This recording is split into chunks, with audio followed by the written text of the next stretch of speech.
Hello. Testing.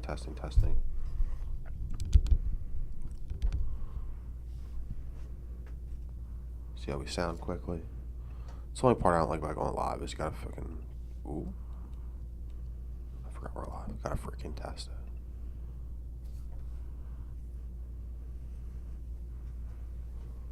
Hello?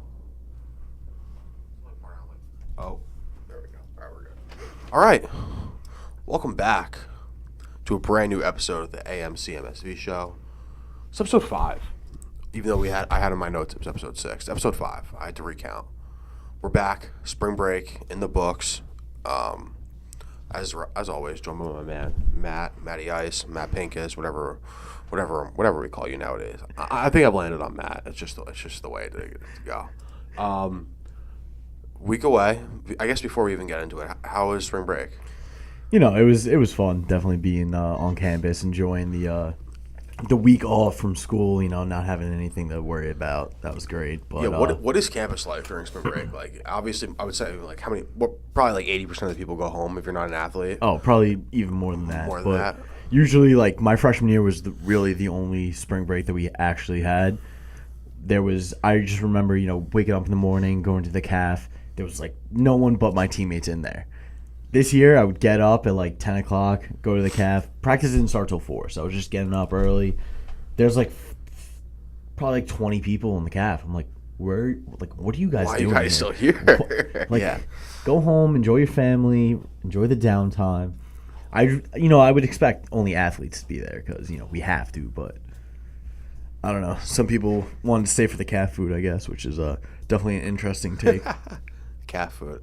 I don't know why. If you're in the chat right now, I appreciate it. For some reason, the chat's not popping up on my screen, so I'll keep an eye on it on my own screen. But yeah, I always kind of wonder what that was like. I'm a commuter, so I don't even know what it's like. The CAF is like on a day-to-day basis, but I can imagine spring break here. But I feel like most of like a good chunk of our student population is athletes. So like, or maybe it's just the people that I see day to day. But yeah. I feel like everyone's wearing like CMSV athletic stuff. All right, jam-packed show today. I guess.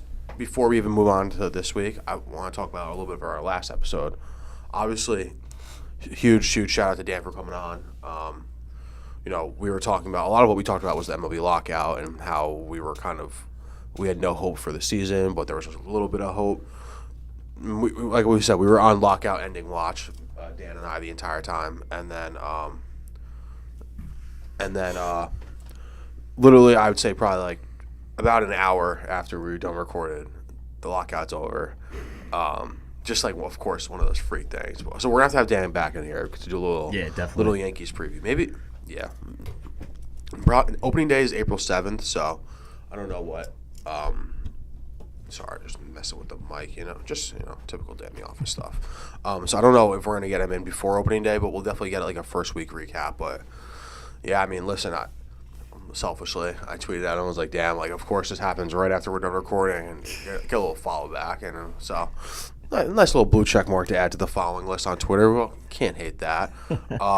Yeah, so listen, I'm stoked about the Mets. I know you're not as big of a baseball guy as me, but I mean, I bleed blue and orange, so having the Mets back in my life is literally all that matters. I mean, even a little bit we've done in the show, like, I'm always on edge when there's a little bit of Mets news going around. It's just like your love of the Rangers is like my love for the Mets. So that's, I don't know if I'm going to be doing Mets minutes or Mets rants, but same idea. I mean, I'm watching that one though. The Mets minute. Yeah, I usually do like a quick like 152. Why is this arm in the freaking shot? Here we go. Much better. Yeah, still good. Audio still good. Perfect. Yeah, lot to get to today. Stuff we didn't get to in the last episode that's still kind of timely. We're going to cover that a little bit. Obviously the Calvin Ridley stuff, the gambling issue, that we're going to probably wrap that up. But we're going to go over the MLB, not the MLB, the NFL quarterback cycle, because I can't believe how many quarterbacks are on new teams or how much quarterback news we had. Normally quarterback's like the most like stable position in the NFL. If you have your guy, and you stick with it. So that's changed a lot. The Rangers played the Hurricanes, so, Matt and I were watching the same hockey game for the first time since we started recording, so that we have that one. We'll talk about that a little bit. Obviously, we'll get the Rangers rant going on. We'll wrap up with the Calvin Ridley, and then Probably my favorite top 5 we've done all year. Top 5 athletes to party with. I threw a little question mark next to it, but these are like exclamation point definitive stuff. And just a little spoiler, we had a consensus number 1. So we'll get to that at the end. I guess a little more baseball. Baseball is like fully back. Opening day is April 7th. So what's today? Today is the 24th. March 24th. So we still have another 2. I think it's opening day is 2 weeks from today, right? Because 31st. Are there 31 days? Are there 31 days in March? January, February, March. Yep. You gotta count the knuckles. In case you guys didn't know, something to learn. You can count your knuckles. January, February, March, and every knuckle is a 31 day. Any like crevice, not 30, not 31. Did you know that? Did not know that. That's interesting. You put your thumbs together. January, February, March, April, May, June, July, August, September, October, November, December. Count your knuckles. Okay. All right. Thank you, God. April 7th, yeah. 2 weeks away. 2 weeks from today. Wow. Honestly, there is a chance that the Mets are playing. I don't know if they have the 1 o'clock game yet. They normally have a 1 o'clock game going on. There's a chance that we go from this show ending at 12:45 directly to a Mets game, and I will be the happiest clam on earth. Sorry, Rosenberg. I will definitely be watching that in class. Actually, sorry, everyone. I'm on school airwaves. All right, into the NFL stuff. I know you're not as big of an NFL guy as me, but I mean, you know the quarterbacks. You know the teams are going on. There have been a lot of changes, way more changes than I would have ever imagined there to be in a single offseason. I guess we'll start with the most recent one, and we'll work our way down. I'm just going to start at the top. We'll go all the way through, and then we'll discuss whatever we want to discuss. Deshaun Watson. Oh, I skipped one. Matt Ryan to the Colts. The Colts got rid of Carson Wentz earlier. The Colts will have 4 different starting quarterbacks in 4 years now, which is probably the worst thing you can happen for consistency, despite them only being 1 game out of the playoffs. They beat the Jaguars in Week 18 last year. They're in the playoffs, and I don't know if Carson Wentz is gone. Well, that's a different story. Deshaun Watson to the Browns, obviously the most controversial of all these. The Browns said they investigated the 23 civil disputes he has, civil complaints, whatever those are called. The lawyers of the victim said they did not have that. Watson was not indicted by a grand jury, so therefore there will be no more criminal proceedings. Just a little interesting note to keep an eye on. Deshaun Watson, the same guy that also held out all of last year because he didn't want to play for the Texans anymore. And honestly, I don't blame him for not wanting to play for the Texans. Tom Brady comes back, obviously the most notable. I mean, I just don't. We can talk about this a little bit. I just don't get why why would you retire for 3 weeks? I think it was like 60 days, not even. Like what? How much do you hate your supermodel breadwinning wife to be like, I retired for 3 days. Never mind. I need to come back. So, I mean. I was seeing so much stuff on Twitter. It was like Brady comes home to his kids for 3 days. It's like, I got to get back out there. Dude, it's crazy because who was he on the soccer field with that asked him? Cristiano Ronaldo. Ronaldo asked him on the field, like, oh, so you're done, right? And he's like, we'll see. Like, all right, Brady, like, we get it. And I used to hate Brady, obviously, as a Patriot, and just beating the absolute daylights out of the Jets for so many years. But, I really think I completely did a switch on him after the 28-3 year. I know he was still with New England, but, like, that dude is just like a straight up winner. I respect winners. I can't. It's hard to knock the guy that just knows how to get the job done year in and year out. I mean, I think he's got 6 or 7. The fact that I don't even remember how many Super Bowls he has is absolutely ridiculous. So that is just absolutely insane. So Tom Brady's back. Carson Wentz goes from, we kind of talked about this a little bit, so gets traded to the Washington Commanders, formerly the Washington football team, formerly the Washington R-words. We don't use that word anymore. Another super surprising one to me, Russell Wilson goes to the Broncos. That was crazy. Yeah, I mean, when I think of Russell Wilson, I think of Seattle. I don't know why, like, in terms of gambling, like, I always bet and lose on the Seattle Seahawks because I was like, Russell Wilson's just never out of any game. He's a top 10 quarterback, has been year in and year out. So to me, that's kind of just crazy that he's leaving. Now, obviously, this one's super also wild. Aaron Rodgers goes from contemplating retiring to not ever wanting to play football again to signing a 3 or 4 year deal. I think he signed a 4-year deal with 3 years guaranteed, which NFL contracts are all like super inflated, and the only thing that matters is guaranteed money and signing bonus money. So all of it's just like ridiculous. But let's talk about that a little bit. What do you think had to have happened for him to be like, I'm going to retire? Actually, I'm going to sign for 4 years. Like I just don't understand. Like between him and Brady, they both just love being the center of attention. They love the controversy. Obviously, Rodgers was mixed up in the news a lot this year. Not always for us on the field, and then he chokes into Jimmy G in Lambeau. So, and that's another question mark. We don't know where Jimmy G's going to end up. You want to run with any of those, or? I think it's so funny. You know, Aaron Rodgers signs this 4-year deal, and they're like, "Oh, you want Devontae Adams?" Ha! And they send him to the Raiders. That's just great. Yeah. So then we got the wide receiver moves going on. There's been a lot of offseason moves so far. Like, you know, you got lineman signing, you got receiver signing, you got everyone, but 2 really big receivers. This one happened yesterday, actually. Tyreek Hill to the Dolphins. I got a push notification from Schefter that Tyreek Hill was between the Jets and the Dolphins. Now, I can't tell you the last time the Jets were in on any big trades like that for a big name player. Obviously, Tyreek Hill is a top 5 receiver. He's I think he's the fastest guy in the NFL, despite that Pro Bowl performance where he lost to Micah Parsons and a bunch of other people in that race. But that race speed doesn't matter. I want pad speed. But I just can't remember. Like I said, I can't remember the last time the Jets were in any time like big time discussion. He obviously ended up going to the Dolphins, and it's because I'll tell you why. It's because we chose to live in this great state of New York, even though they play and reside in New Jersey. You can't compete with taxes. So the part of the deal was when he got traded, he was going to sign an extension with that team right away. And even if, you know, the Jets and the Dolphins offered him the same amount of money, Florida, no state income tax. New Jersey, top 5 state income tax. You'll make your own decision from that. Just, we chose to live here. Or, I mean, we didn't really choose. Our parents chose to be here. But, like, people choose to live in New York. Ridiculous. And then Devontae Adams, like you said, Rodgers signed. So this is where there's a little bit back and forth on it. Obviously, Devontae Adams and Aaron Rodgers are really good friends. They've been a dynamic duo on that team for a few years. Devontae Adams is due to get paid. And supposedly Rodgers signed with the intention of – he signed knowing that he was not to be traded because they both got massive deals. There's only so much money you can have in the NFL. You know, there is a salary cap.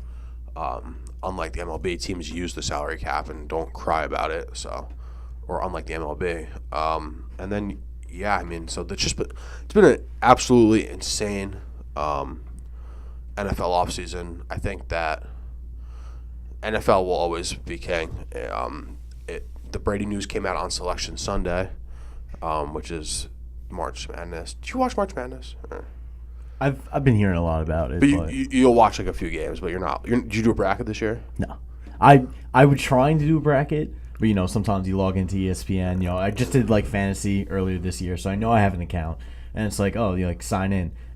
I don't know my passwords. It's all saved on my phone. It was trying to log in, not there. I was like, sorry, boys, can't make a bracket with you guys. Yeah, exactly. I'm in the same boat with the password thing. I either have passwords in my computer, in my phone. If they're not in either, I have, like, 3 default passwords I'll check. If it's not that, then who knows? And they're just, like, they just change they just keep moving the bar on passwords. You know, first you gotta have a number, then you gotta have an exclamation point, then you have to have a number and an exclamation point in capitals and lower cases. It's just like, let me just have my password. If I get hacked, I get hacked. It's my own fault. I picked an easy password. Like, what do you want me to do? Yeah, so that's, like I said, that was the NFL offseason. Brady stole Selection Sunday, which is arguably one of the greatest college football days of the year without games. The brackets come out. I guess a little side note on my bracket. I had Kentucky in the championship losing to Arizona. Kentucky lost the first day. They lost the Thursday. And I was like, you know what? I deleted the app from my phone. I was like, I don't need to check anymore. There's no chance of winning. What am I doing? All right. Anything else in the NFL? What team, if you have to root for a team, who are you rooting for? I mean, I guess Giants. My dad's a huge Giants fan. But I have to say, when I was little, I was a little shit. And then when they're playing Brady in the championship, I'm like, oh yeah, Giants? No, let's go Tom Brady. And they lost twice, so that just started my sports career. I knew where I was going from there. Picking these big teams and with history, and they just plummet. Manchester United, Rangers don't really have too much history. They have a good history, but not too many Stanley Cups to the name. How many do they have? They have one, two. I think they have two. 94 and sometime 50 something. In the prehistoric age, yeah, before segregation. The original 6 matchups. Yeah, exactly. Good transition. The Jets still have Zach Wilson, so I mean, what am I rooting for? And listen, the Giants. We'll talk a little bit about Giants probably in a few episodes when we get some more like diehard Giants fans on here. But I mean, holy Toledo! They have to figure out what they're doing with Daniel Jones. They got to do it. All right. Into the Rangers recap. I guess I'll let you. Well, you want to start with the Canes, or you want to end with the Canes? We can start with the Canes. Start with the Canes. The Carolina Hurricanes. For those of you who don't know, the team that I watch the most in the hockey. I have a personal connection to the team. So I watch. I would say they play 82 games a year. I'd say I watch a good 60, 65. Little side note on that. I have like the not center ice, but the one that's through the cable provider. But when they play a local team, that channel gets blacked out because all the sports are the blackout. I had to watch the Rangers broadcast. Kind of boring. They don't got good voices on the. Maybe it's because that's what I'm used to, and it's like the same thing with baseball. Like you have the guys that you listen to, and you know their voices and what they're talking about. But like, I don't know about that. I was a little underwhelmed by the Rangers broadcast. I'll say that. But onto the actual game, Hurricanes had, I would say, 44 shots on goal. I was going to say 45. They had 44 shots on goal. Matt spends every episode of this podcast raving about this guy, Igor. He's insane. He's going to win the trophy. Dan was here. He was saying that guy's, he's going to win the MVP of the goalies. What's that called again? Vezina. The Vezina. Yeah, like this guy's the best. All right, I see the starting lines. The Rangers are on a back-to-back, so Igor's got the bench. They put in this other guy. Georgiev. You would have thought that this guy was Henrik Lundqvist in his prime. Henrik Lundqvist put on his old jersey, put on this guy's jersey, put the helmet on, left whatever studio he's been doing. He does the MSG studio, right? Yeah, he does. Every once in a while he's in there. Exactly. Nope, not doing that. This guy laced up the pads and was putting on like an all-time performance. 44 shots on goal, 0 goals. Rangers, probably like 15 shots. 15 shots. 2 goals. Freddie Anderson, good goalie. Well, one of them was empty net, but a goal on a deflection. Hockey is the most frustrating sport in terms of that. Like the Rangers got outplayed. No other way to put it. Shots on goals are usually a pretty good metric of how your things are being played, what side of the, whose zone you've been in the most. 44 shots on goal, 0 goals. Some insane saves by that guy. It was just like, took a few off the face mask. He made some saves I've never seen even, like, he was throwing out his leg pads to make saves before the puck was even shot. Like, we were doing some, like, soccer, like, shootout stuff where you have to guess where it's going before it's going. That's not how it works in hockey. This guy was making the Rangers look like the Hurricanes look like a peewee team, like, with their shots on goal. It was just crazy. I know we were texting a little bit during the game. It was just incredible. And that's their backup. That's their backup goalie. Ooh, it's so weird. It's so weird. I rave about Igor every week that we're on here.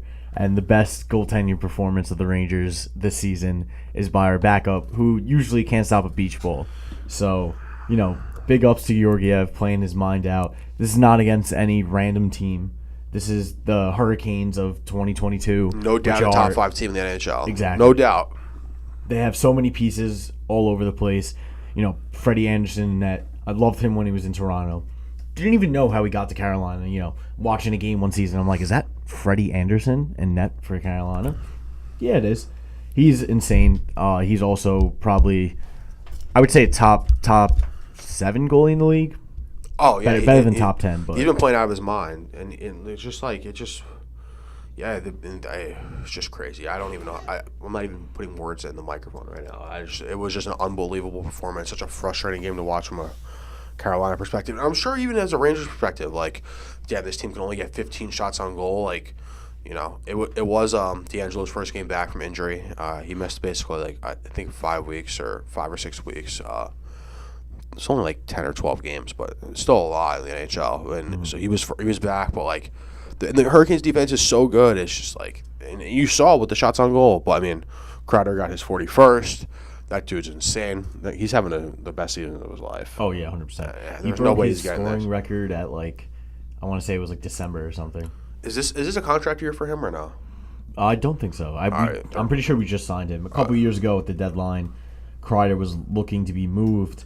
He got hurt probably a week before the trade deadline. We signed him probably a day after, and he's been lining it up ever since. Yeah, that's awesome. But I think he should just give him the captaincy at this point. He's 30 years old.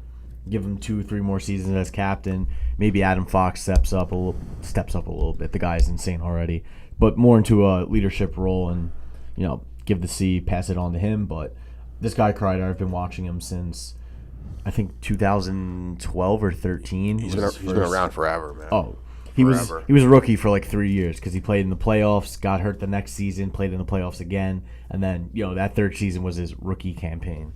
But love this guy ever since. One of the first things I ever heard about Chris Kreider was I saw a video of him jumping out of a pool, I think it was 4 or 6 feet deep, jumps out of the pool straight up onto the pavement with his legs. The amount of strength that takes. I mean, hockey players all have good leg strength because incredible. They're skating all their day. legs are insane. But that's some freak of nature stuff. And from that moment, I knew this man's going to be a beast one day. And hey, here we are.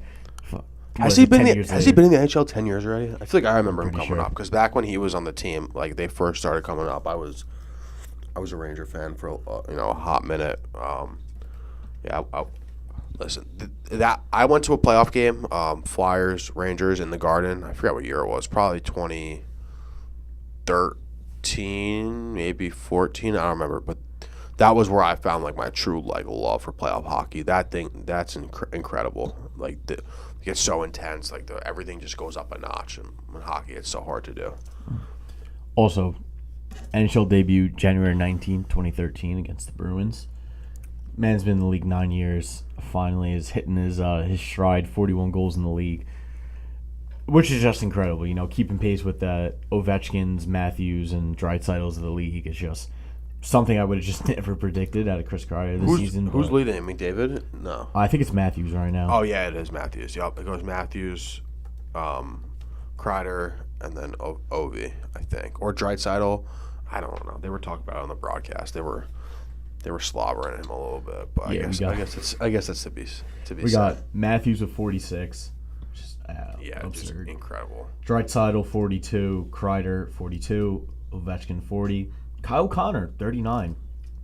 Didn't think I was going to see that up there. I love Kyle Connor too. Great American hockey player.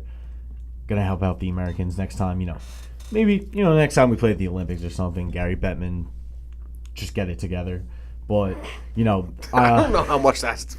Listen, I know Bettman's a very hated commissioner. I don't know how much that one falls on him. True. But the last Olympics, that was on him. 100%. But I mean, that wasn't gonna fly again if it wasn't for the damn CC, the damn COVID, the Coco. So just running through the Rangers from the last week. St. Patrick's Day, big game against the Islanders. They came out a little flat. 1-1 game, and just something that can happen. There's a mistake in front, shots blocked, comes to Kyle Palmieri right in front of the net. That's hard for Igor. 2 yards out.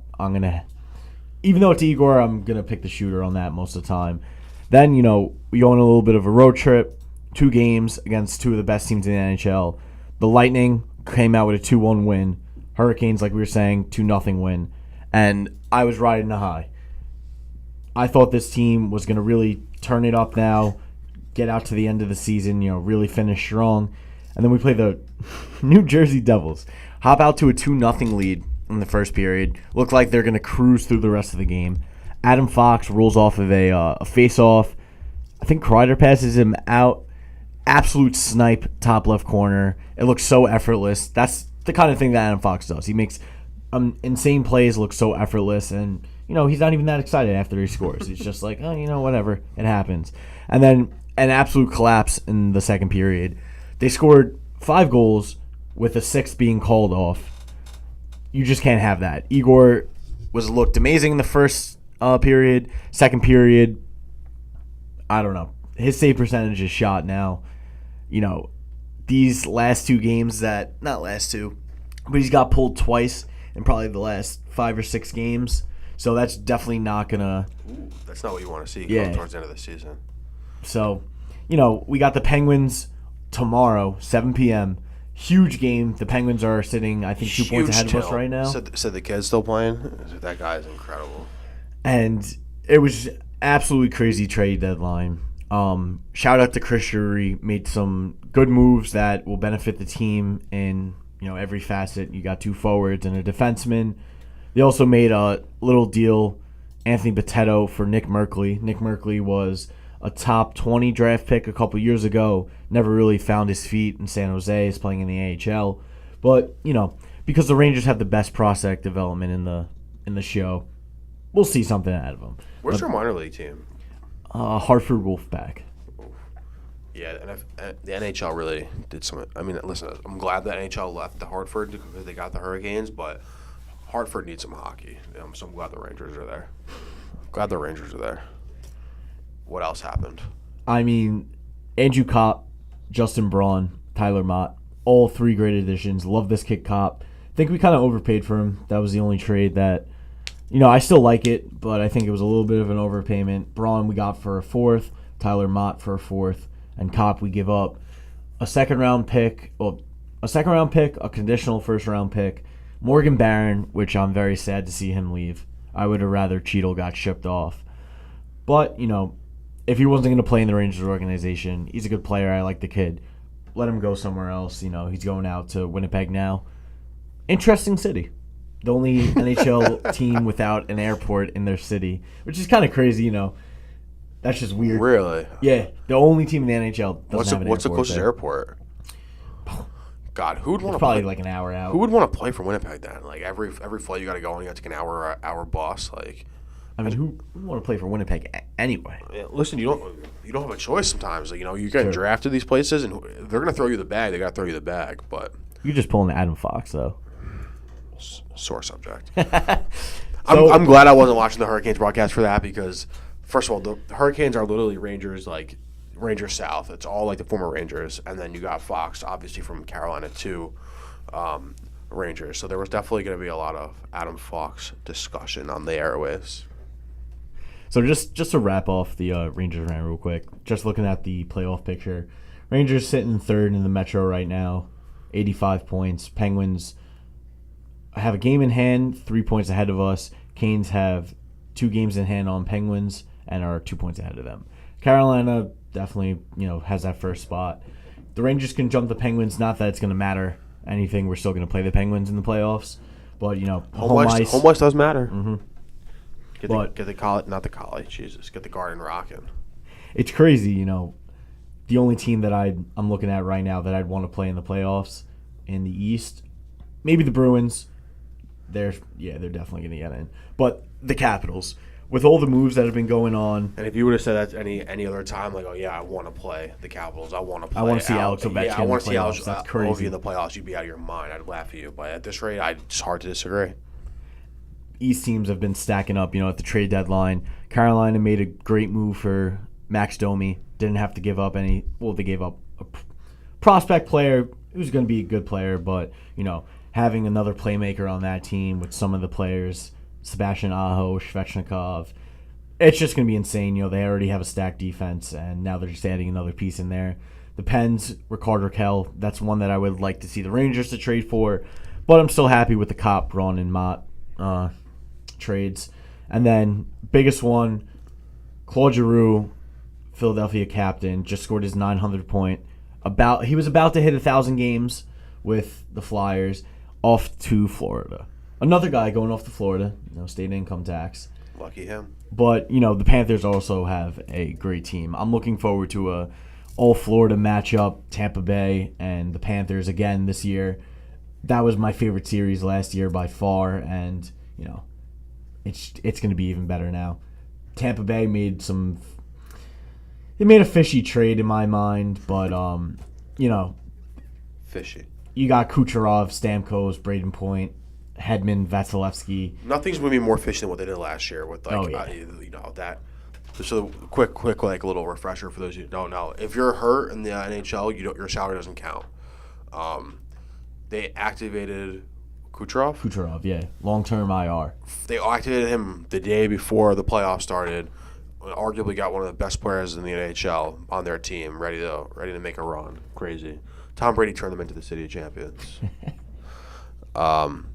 Yeah. What last thing on the NHL trade recap is the Rangers have to give up any first round picks? They have the conditional first for Kopp. So if the Rangers make it to the Eastern Conference Finals and Kopp plays in 50% of those games, the second we already giving them a second. There's another second in there. If he plays in those 50%, we make it to the Eastern Conference Finals. That will be our first round pick in, I want to say it's 2023. So that's next year, and that's the only thing I think it was a little bit of an overpayment. Giving away Morgan Barron. I was interested to see maybe if they put Cheadle in that. Maybe it's just a second and a third without that second conditional pick. But, what are you going to do now? I think it's a good move. Drury did good on his first trade deadline with the Rangers. Nothing you can say. I'm happy about it. Yeah, that was the Hurricanes' one rule, is that they weren't giving up a first-rounder for anyone. That was why they ended up with Domi. Apparently they were in on a lot of people, but at the end of the day, you're not going to give up your first-round pick. That's like – I just feel like it's kind of how it works. You give up your player, you get a first-round pick in return. I was surprised that I did see that someone got traded and signed a long-term deal right away. I forgot who it was. Maybe. The only long-term deal I can really remember, there's two that I remember. Jesperi Kotkaniemi with Carolina. He wasn't traded. And Jake DeBrusk in Boston. I thought he was going to be moved. I thought it was going to be a sign and trade. We're going to have to talk about that in probably another week because we only got about 8 minutes left. Because he is arguably one of the most interesting people to me in NHL right now. Said he didn't want to play for the Bruins, requested a trade, didn't get the trade, signed an extension. Very Aaron Rodgers-esque. All right, so we got about 7-8 minutes left. Try to keep this nice and tight, Calvin Ridley gets suspended for a full year for gambling on NFL games. Apparently, he tweeted that he only gambled like $1,500. That it just wasn't true. This guy was gambling he was doing it legally, state regulations. He was doing it through his phone app in Florida, where you can do it legally through it was only legal in Florida mobily for 2 weeks, and he did it then. He did bet on the Falcons, which is the team that he formerly was on. He was taking a mental health break. He wasn't playing this year. I think he played maybe 1 or 2 games in the beginning. But the NFL is taking so much advertising money from these gamblers. DraftKings, FanDuel, MGM, Caesars, so many places they're taking money from, but their players can't gamble. Right or wrong to suspend him for a year? I think it's right to suspend him. Year, I think that's way too much.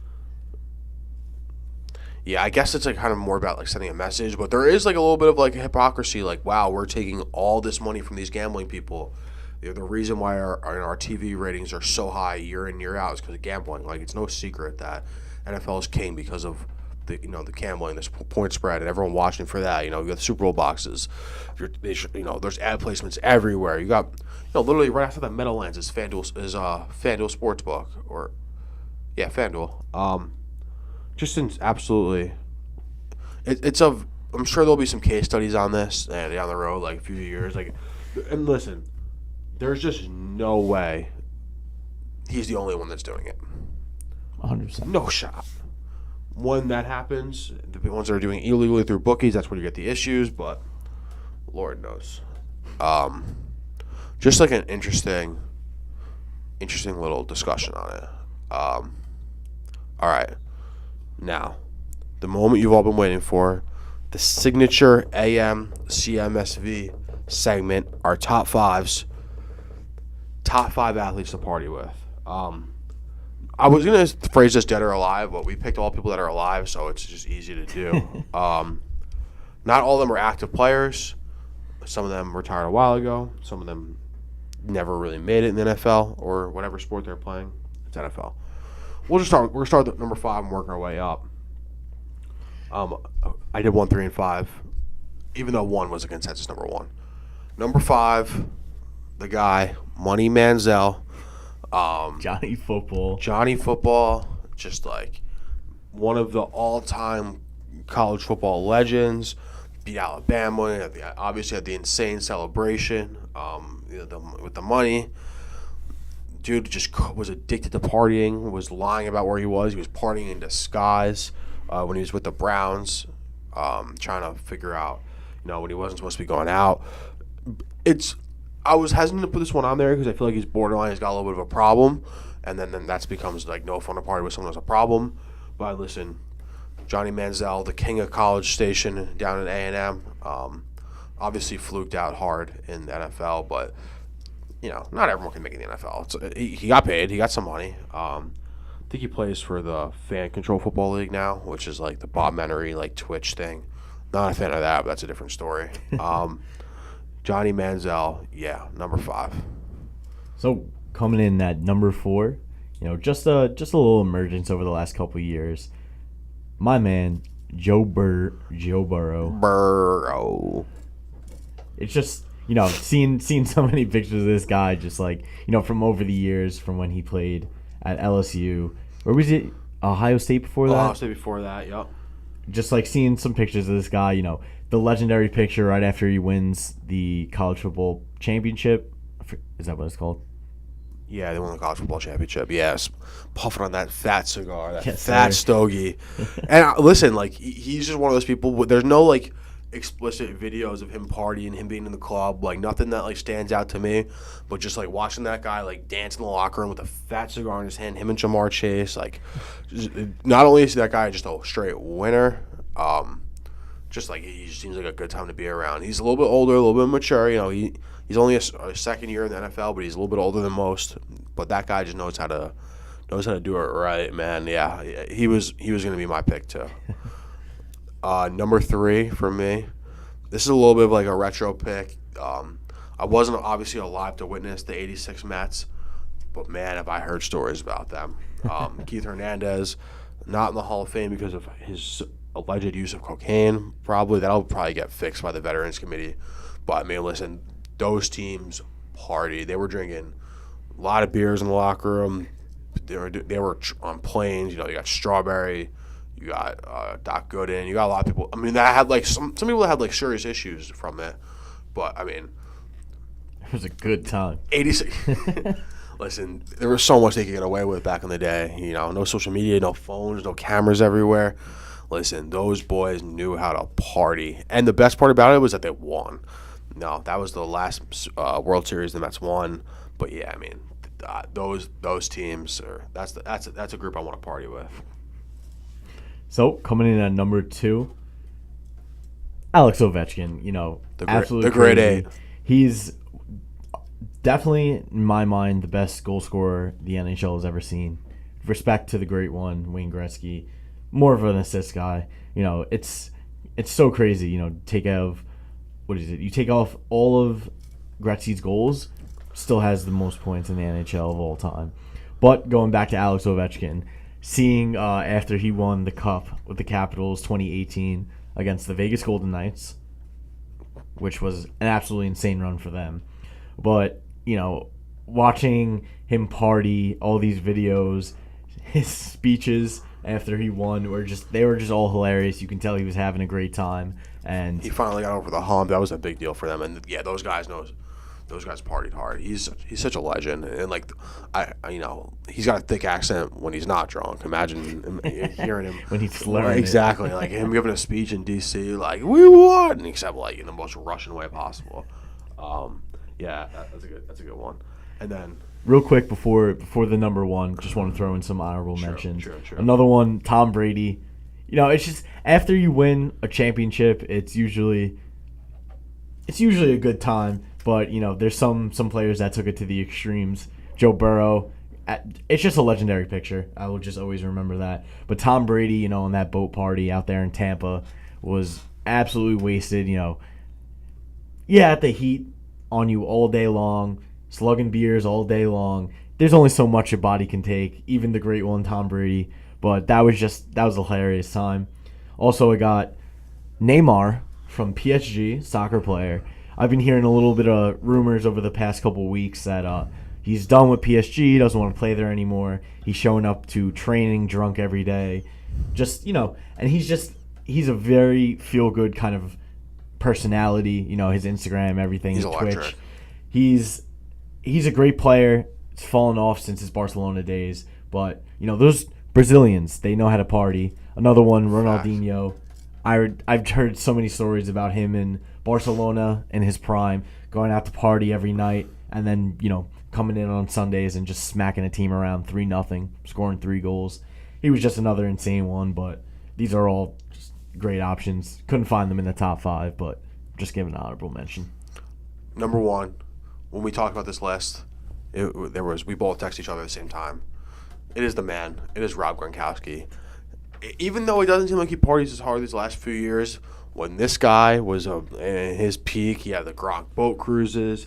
He was always just stumbling around. He's always, and Gronk gets this big, gets this persona of being like a big dumb idiot. That is just not the case. He doesn't spend a single dime of game checks throughout his entire playing career. He only, the only money he uses is endorsement deals. And yeah, I mean, that guy just knows how to party. I feel like if you're going to ask anyone, like, of the people that we named, he's probably, like, the first. He'll be named by the most people, like, guys you want to party with. Like, dead or alive, Gronk's up there. So, really easy one. I feel like he's kind of slowed down a little bit. I guess he's getting a little bit older. He's got a pretty serious girlfriend. I don't think they're married yet or even engaged. But yeah, listen, Gronk's gonna Gronk. That dude, Gronk spike, whether he's spiking a football, a beer, a bottle, that dude knows how to get down, knows how to have a good time. So what was it? I forget which year it was. It was the New Year's Eve show, and he was just on the screen, just absolutely obliterated, falling around. They had a Lego. I'm pretty sure it was a football. It was like a Lego statue of a football, and I think Steve Harvey was there too. Just a very interesting scene. But Gronk just walks over to the football, must have been thousands and thousands of Lego pieces, picks it up and just Gronk spikes it right to the ground. The facial expression on Steve Harvey's face was golden, and, that just cements him as a clear number 1. Like Adam was saying, you ask anyone, Gronk is going to come up. Gronk's on their list somewhere. I'd say about 50% of the time, out of the people that we're picking here, I'd say Gronk is definitely number 1. 50% of the time, most of the people are going to pick him. All right. Good show. Good AM CMSV show. Thank you guys for tuning in. 12 o'clock on the dot. Next week we'll be back. There's only one more break here. We got the Easter break, and that I think we're out on Thursdays for that, right? I'm honestly not sure. Yeah, but we'll figure it out. We'll let you guys know before if we're not here. Again, thank you guys for listening to the AM show. I think we're just gonna call it the AM show for now. We're on CMSV. We it's the AM show, the Adam and Matt show. Thanks guys for listening. We'll see you guys next week.